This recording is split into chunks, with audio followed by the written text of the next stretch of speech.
Welcome along to Matchday Live, your Leeds Rhinos preview show, bringing you all the news and all the insight on a game day. And what a game day it is today, as the Rhinos come back straight from Las Vegas to AMT Headingley to take on the Castleford Tigers in a all-Yorkshire clash. My name's Dan Hawkhead. I'm joined by BBC Radio Leeds' Jack Conlon, as usual, to chat up this.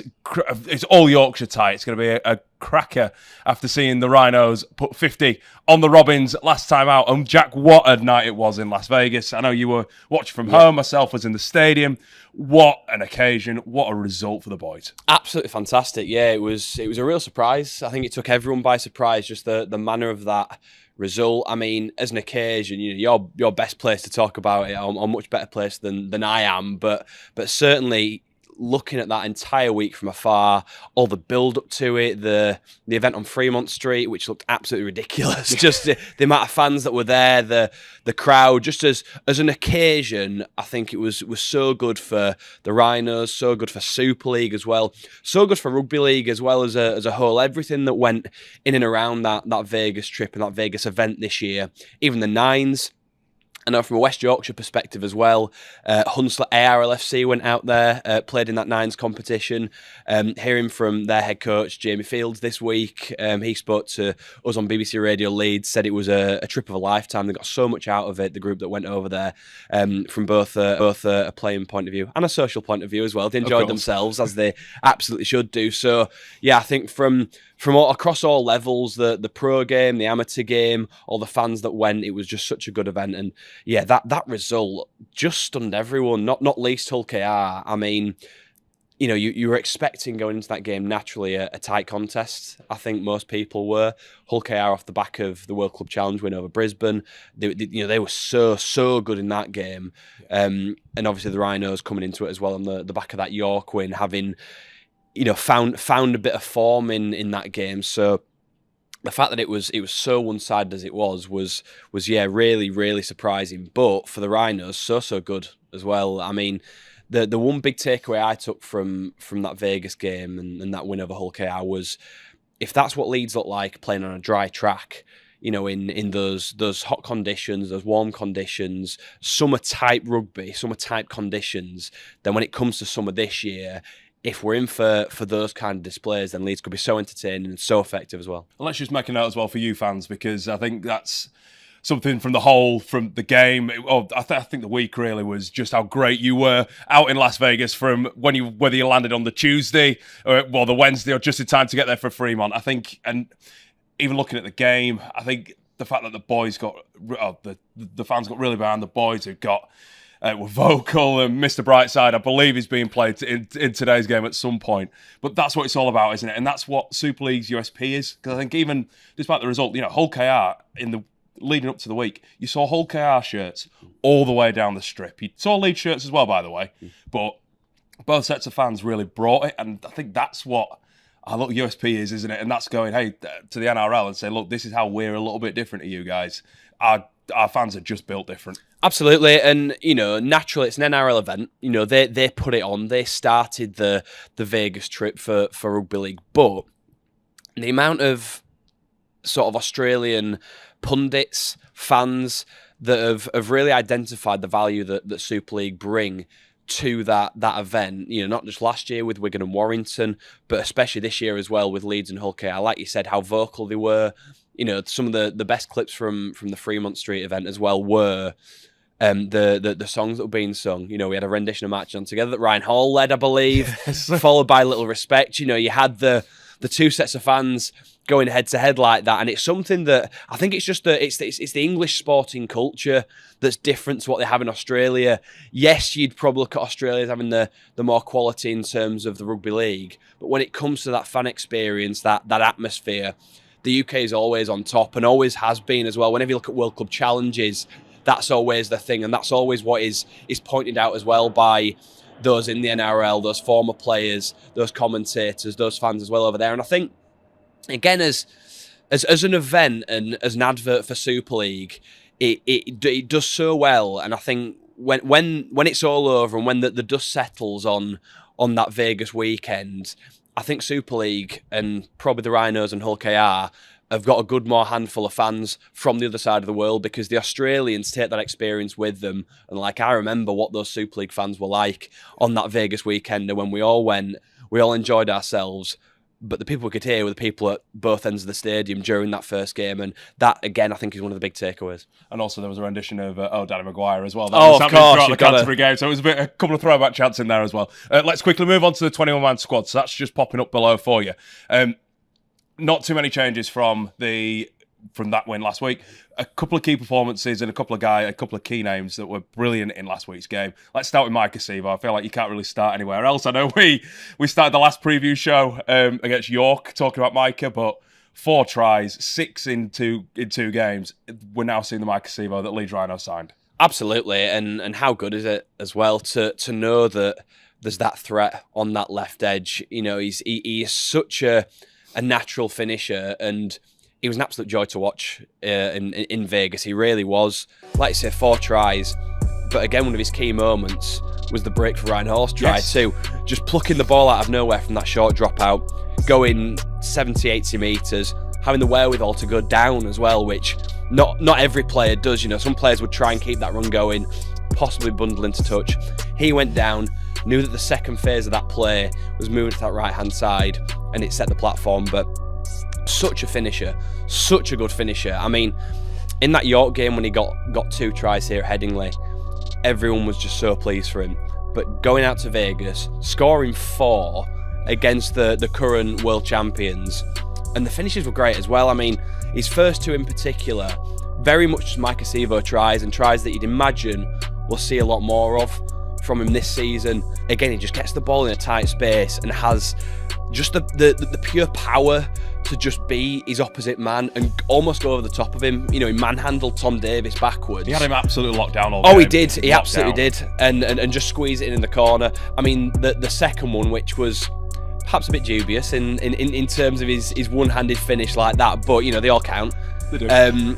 You know, to have that skill again, to just have that one-handed carry to ground it like that, yeah, he is such a weapon on that left edge, and it's been a long time coming, hasn't it? A year in the waiting for the Rhinos to see what Micah Sevo can bring to this side, and he's going to be something else on that left edge. I mean, 6 tries in 2 games is a ridiculous stat already, but yeah, he's going to be some player. And just touching on those outside backs as well, really great to have Ash Hanley back last week as well, in having not just his leadership on the field, but he just had something a little bit different with his pace, with his experience. Like, you can't underestimate just how big that is, putting him on an edge with, well, I think it was on Micah's edge, and then they had Harry and Ryan on the other edge. Like, it's that outside back line for the Rhinos is pretty strong this season. It's looking unbelievable. He took Chris Hankinson in there as well as an option, came off the bench, got sort of 10 minutes at the end playing a bit of fullback, but in that York game as well a couple of weeks back, he was great on that left side with Sevo. So there's so many options for Brad Arthur. I mean, Jack Bird will come into the mix very shortly, as well as another option there. He can play a bit in the forwards as well, but certainly if they need another centre, then he is the perfect sort of swing player that can go in there. So there are so many options in those outside backs, but certainly that settled 2 to 5 in the 3 quarters of Hall and Newman on the right, Hanley and Sevo on the left. If they stay fit throughout the season, then, you know, that's you'd probably say one of the best outside back combinations in Super League. You know, that's so many different sort of threats as well. You've got the pace of the centres in Newman and Hanley. Hall and Sevo are probably more power athletes now, certainly at the point in the career that they're at. But as a combination, there's threats on both sides of the field, and that's exactly what you want. We'll shift into the forward pack. I know that Mikolaj Ledsky is potentially in conversation to potentially be back in contention this week. I know they travelled to Las Vegas, so hopefully we could see Mick today. But 2 more of our forwards that really stood out in Vegas. Keenan Palacia and Cooper Jenkins. Now, it goes without saying about Coop. We were saying it pre-show, his second try, I don't think we saw that kind of speed coming. I don't think we saw just how quick he could be, but just how he's building this year. It looked really positive for him coming off the back of last year. He looks an even better prospect this year. His development's unbelievable. It's crazy. I mean, you remember a point last season where he played reserves, you know, just naturally down to the forwards that Brad Arthur had available. You know, so those middle forwards, you know, Jenkins just found himself further down that pecking order, and he was the odd man out. I remember him playing a reserves game and being 18th man for a couple of weeks straight. So, he's done it tough. He really has in his first season in Leeds in England. Didn't have it all his own way. Was more of an impact sub off the bench. Played a few, had a few starts here and there, but has really started to find his feet, and he does look a completely different player. His development has been fantastic. He's a player that's come into what you'd imagine is sort of the peak of his career as a prop forward as he approaches his sort of mid-20s. And he's looking on the better for it. Yeah, like you say, that last try where he just showed that burst of pace down that right edge, but also his first as well. Just a real, hit a hard line.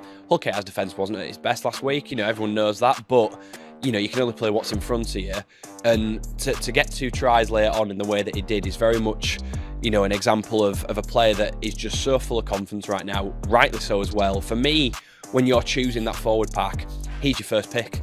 I think without a doubt, you think? I really do, yeah, I really do. I think Palace is in that conversation as well, but I think Jenkins, the way he started this season, how explosive he is, how reliable he is as well, never takes a backward step in both attack and defence. He's your perfect starting prop for me this season. That's not to say the others aren't doing well too. I think Tom Holroyd looks really good, really good. Bit of a different player, still very powerful, very strong. I think there's a really good mix of middle forwards there for Leeds to choose from, but I think Jenkins is certainly leading the way. Well, let's see what Brad Arthur had to say earlier this week during his pre-match press conference and find out just maybe some of the little nuggets that he's going to give away about today's game against the Tigers.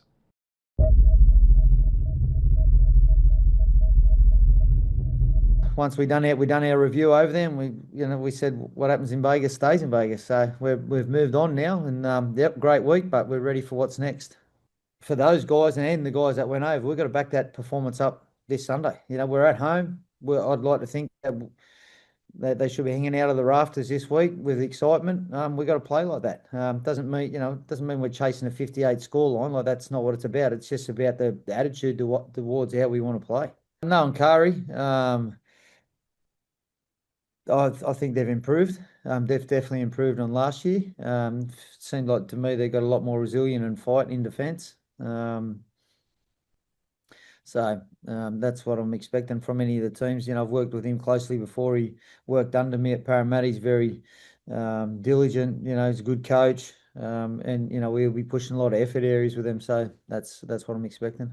So there's a couple of Brad Arthur's thoughts talking about today's opposition, Jack. And the Tigers, it's been a tough start, but for them, I think last week's win against Huddersfield was a crucial win. Should we say that? Without a doubt, yeah, they picked up a bit. The first 2 games they had, it was a bit of a blowout against Wigan. I was at that game in the first half. They looked much better, actually. There was a lot of promising signs in the first half. Wigan had, I think there was one point where Wigan had about 6 or 7 sets on the cast line, and they just repelled them. Kept them out, didn't concede in that particular passage of play, but Wigan get a try just before half-time, which is a real knock on Cass's effort in that first half. And in the second half, yeah, they very much pick up where they left off, did Wigan. And it very much turned into what has become a bit of a typical Cass performance in recent years, where they crumbled a bit, and the quality of Wigan just showed through in that first game. Obviously got to Toulouse then the week after, lose out there. I don't think they'll be the only side to do that this season. I think Toulouse will be very good on home soil in particular. Absolutely. So I don't think there's too much embarrassment in that regard, losing to a newly promoted side over in the south of France like that. Last week against Huddersfield, completely different performance. They were really, really good, really in it all game, really at it. I think you look at 2 sides there in Castleford and Huddersfield who've been possibly Super League's biggest underperformers in the past few years. So that was a real test of who would rise to the top. Still early stage in the season, but certainly a big test for both sides. And Castleford, without a doubt, obviously on the scoreboard, won out. Were just dominant all the way through. Some really, really good individual performances, starting to maybe knit some bits together as well. But there's plenty for Ryan Carr to be pleased with there, albeit you look at some of the injuries they've got at the minute as well, which have been really devastating. And that's never easy. That's never easy for a head coach and for a side like Castleford. They had so many last year as well. just chopping and changing that side, and forced to do so every single week. And they've started off in a similar vein in that regard when it comes to injuries this year. But there's areas that pitch where they are still a bit consistent, which is, I think, helping and dragging them along. But yeah, against Huddersfield, they were good enough, and certainly posed a lot of threats and came away with a win that I think they really needed.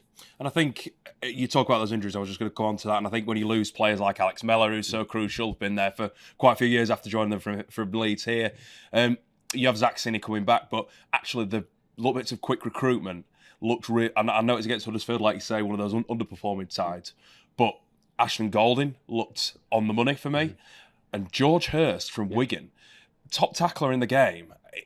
He's just plenty of years in him. I think he's only 23, 24 years old. Actually, as quick recruits for, I think, just on short-term loan spells in Ashton for the year, actually, that really came to the forefront for him, and actually that's helped him out in, a time that must just be an absolute pain for Ryan Carr when he wants some consistency in his side. Super League debut as well for George Hurst, that was. A Wigan player, signed from Oldham at the start of last year. He spent most last year back on loan at Oldham, but very much a Wigan player. Split his time, should I say, between both clubs. Had a full pre-season with Wigan this year, and this loan move for him could be crucial in his development. Like I say, Super League debut at the weekend, first crack at what could well be consistent minutes. He's a very big body, very, He really is. Yeah, he's a big guy. Very, very powerful young forward, got lots of potential, and that's why Wigan picked him up in the first place. So I think, he's a really nice little bit of recruitment. Ashton Golding, like you say, a player that, bless him, must have spent, I think, his entire pre-season just training on his own, keeping himself fit, waiting for an opportunity to drop. And it has done at Castleford, and I think he could be a real good asset. I've always really enjoyed watching Ashton Golding because, there's certain weaknesses in his game, and I think he'd probably be first to identify that as well.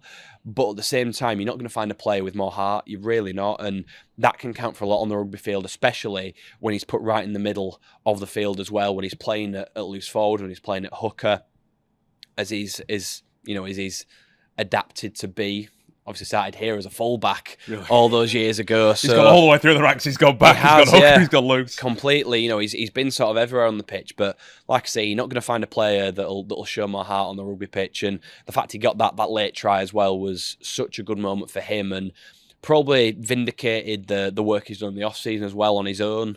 You hear stories from players who don't have clubs in pre-season that are training on their own.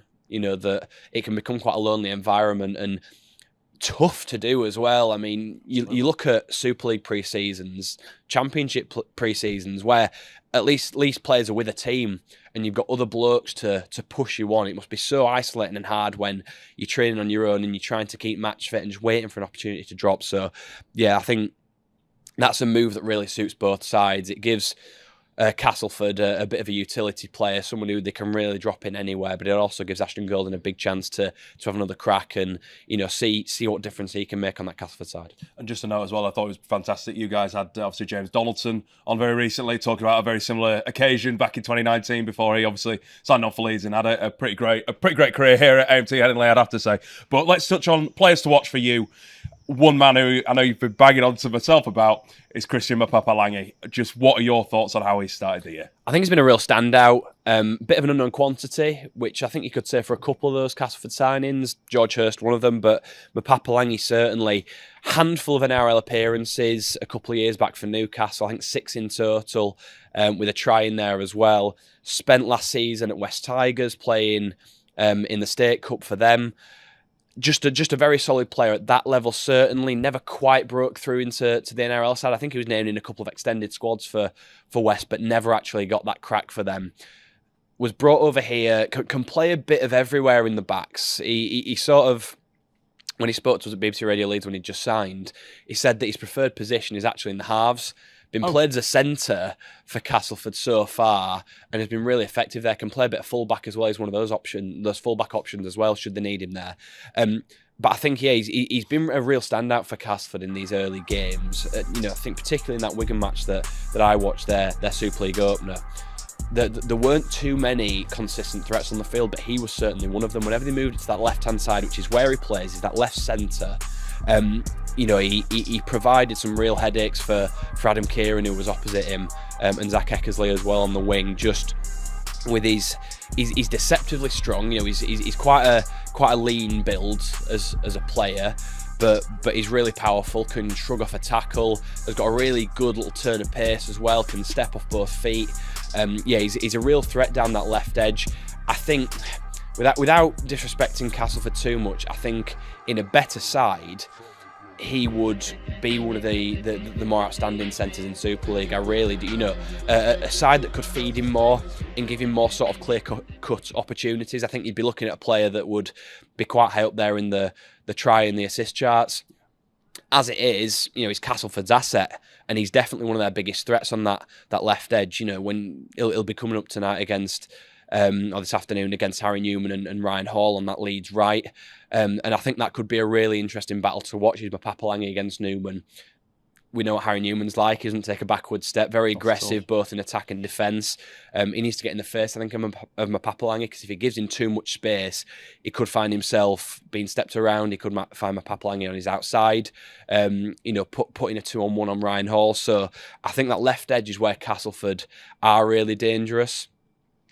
Particularly with, as I say, Christian Mapapalangi, who was one of those quick sort of late signings as well. He came in toward the back end of pre-season, so I think he, scarily, is still sort of finding his feet at Cass. I don't think he's at full tilt yet, but he's been a player, as I say, that in the NRL has been really consistent in the lower grades and a real standout for a fair old while.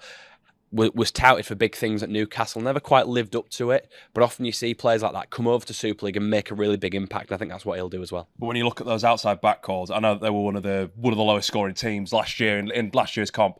Look at who they've brought in alongside Mapapalangi. You've got Daniel McIntosh, who obviously been around a fair while in the whole Super League competition, but looked has sort of been thrown in and seems to know his job really well. You've got Semi Valame, who we're yet to see, and Michele Ravalawa on the opposite side, who was a generational talent at the Dragons. He's their sixth top try scorer of all time. Actually, you look at what Ryan Carr's assembled there. He seems to have ripped apart quite a lot of Cass in terms of his attacking options, and Blake Taff, I think he'd have liked to have been in there. But obviously, he's out for the year with his ACL. But the forward pack as well, he's taken that totally apart, brought in some key figures, but kept one man who I think could be crucial, and that's Joe Stimpson. What are your thoughts on him?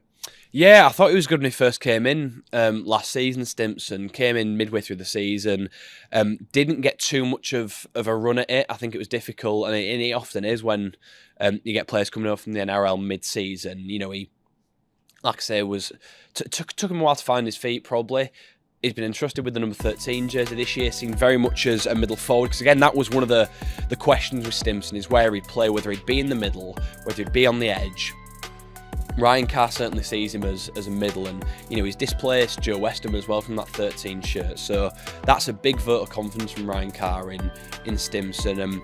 He's one of those players that's very no-nonsense, will work hard, will carry hard through the middle of the field, is dependent on quite a bit in defence as well, being one of those middle forwards that marshals around that central area of the pitch. So I think he's again a player with good potential, could really grow into a figure in that Cass squad. I think for a while actually that Cass team have been crying out for a Grant Millington type player. We remember how good he was for them as that sort of link man in the middle. Went down as such a popular figure at Castleford Millington during his time there. I don't think Stimpson's quite the same player, but I think there's areas of his game that are very similar. Again, he's the kind of player that you've got to wait on to see just what impact he can actually make. He's been here less than a year after all at Cass, but yeah, he's a big body in the middle. Very much sort of drives that middle unit forward, and I think he was a solid sign at the time, and I think that's what he'll turn out to be. Already seems a bit part of the furniture, I think is the word to say. Let's get on to our head-to-head, and we've talked about one of these guys a bit too much. The other one, so we've gone with our halfback partners, and that's Jake Connor up against Tom Weaver. Let's start with our opposition in Weaver. Just how have you seen him a sort of partner with Dejan Arce. How have you seen him join the Castleford spine? What are your thoughts on him? Yeah, I think I've said this plenty actually already today. I think he's another player that you've just got to give a bit of time to. I think there's a few players like that in the Cass side, and I think we probably won't see the best of Cass until we sort of reach mid-season, when again some of those overseas recruits have properly found the feet and settled in, and become accustomed to the English game. And I think Tom Weaver very much falls into that category. He's quite a shorter, slighter type halfback. Came through at Gold Coast Titans in Australia. Very much on the fringes of their squad for a few years, but had a brilliant mentor in Kieran Foran, who he worked under for a fair few years. So, you know, he's very much got that good pedigree from over there. Another player that has been really good in the State Cup over in Australia for the Gold Coast feeder side. You know, like I said, never really properly got a crack at the NRL, made a handful of appearances for the Titans in the last couple of years, but I thought that was a really, really shrewd piece of business, actually, from Castleford. They've needed, I think, a proper organising half for a while. They've tried a few different combinations. Danny Richardson and Rowan Milnes, of course, last year, who have both excelled, you know, in fairness to them, at Bradford and York this season so far, respectively, but never really lived up to what Castleford needed from them. Now, Weaver's the man that they've brought in and put all of this sort of pressure, I guess, on, you know, his shoulders to be that organising half, to be that dominant halfback that guides them around the field, allows Arce to play a bit off the cuff, you know, in a bit more of his natural game. But, you know, in these early sort of few weeks, I think he's shown a bit of potential. Again, I don't think he's at full sort of whack yet, and I think it'll be a while until we see the best of Tom Weaver, but I still think that is a really good sign, and I think they need to persist with him. I think the Castleford fans need to back him as well. I think Ryan Carr certainly will do. You know, he is his 7. He's the man that is entrusting with that job, and yeah, I think I think there is a lot of potential there with him, but we just need to wait to see it be unlocked later on in the season. But he's not had an awful start, I will say. He has looked okay in these early rounds. I think it's interesting you say about Arce as well. I think actually we are starting to see just the kind of signing that Cass wanted. Last year, I think he struggled a little bit, but I think he tops their charts for line engaged runs. He's really going at the line. He's creating opportunities, which I think is great. Jake Connor, on top of what we've already said about him already, but a similar kind of player in, like you've touched on, trying to be that marshal, that creator, that sort of one that leads us around the park a little bit more. Both these guys, interestingly, both scored 26 points in the opening Super League games. But just as a sort of wider, what do you expect Jake Connor to do today against Cass? Obviously, got a try in this game last year. What are your expectations to see him out here today?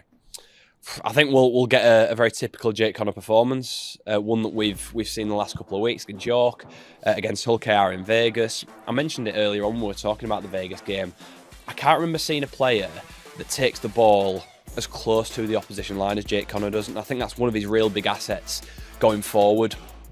When you see some of those moves that go over to the left-hand side, where Connor very much starts them off, taking it as deep into the line as he does is what very much creates space for Miller, for Hanley, for Hankinson, for Sevo, whoever's on his outside, in those sorts of scenarios. And next time you watch him, just genuinely just watch how close he takes it, how deep into that attacking line he goes. And it takes a certain degree of bravery, I think, from a player to go that knee. You see some halfbacks that very much stand off and give the pass too early. He's not one of those. He will happily hold it out in front of him, wait until the very last split second to release that ball, either to the lead runner that's on his shoulder, either to the player behind him. You know, whenever he lets go of that ball, he is so near to that opposition line, which then forces them into making tough decisions because they don't know which pass he's going to play. And that is one of his big strong points. You know, his distribution, his skill as well to execute those passes, be it a short one, be it out the back to a Miller, be it a long looping rainbow-type pass over to his winger. He's got such a box of tricks that we know, having seen him in Super League for so many years. But yeah, we saw it last season for Leeds, that's one of the best versions of Jake Connor we've ever seen. and he very much seems to have carried that form into this season, certainly if the York game and the Vegas game are anything to go by. And we can't wait to see that battle, as well as all the little other battles that will happen throughout this game. Now, obviously, we want you down here at AMT Headingley. If you've not got your tickets, make sure you get online now. Tickets.therhinos.co.uk. Pick up a late ticket. Make sure you're in the stands. I know this is going to be a packed crowd today that due in at AMT Headingley. But if you're out and about and can't tune in, well, first off, if you want to watch the game, Sky Sports Plus, we're on the red button for that one, or Super League Plus, go to your relevant subscribers to get those. BBC Radio Leeds have full match commentary. I believe that's online with you guys. Yeah, it'll be online on the BBC Sport website and app, so tune in there. It'll be James Dayton and former Rhinos assistant coach Barry Eaton alongside him as well. So, yeah, from 10 to 3 is when those guys will get underway on the BBC Sport website and app. There you go. Make sure you're tuning in. That's how to listen if you're out and about. Or follow us across social media, at LEEDS RHINOS, across Facebook, Twitter, Instagram, TikTok and YouTube, to make sure that you're up to date with all the tries as they go in and all the post-match reaction. Well, Jack, it's been a pleasure to have you on the show yet again. My name's been Dan Hawkhead. Thank you so much for tuning in. Team News is coming next.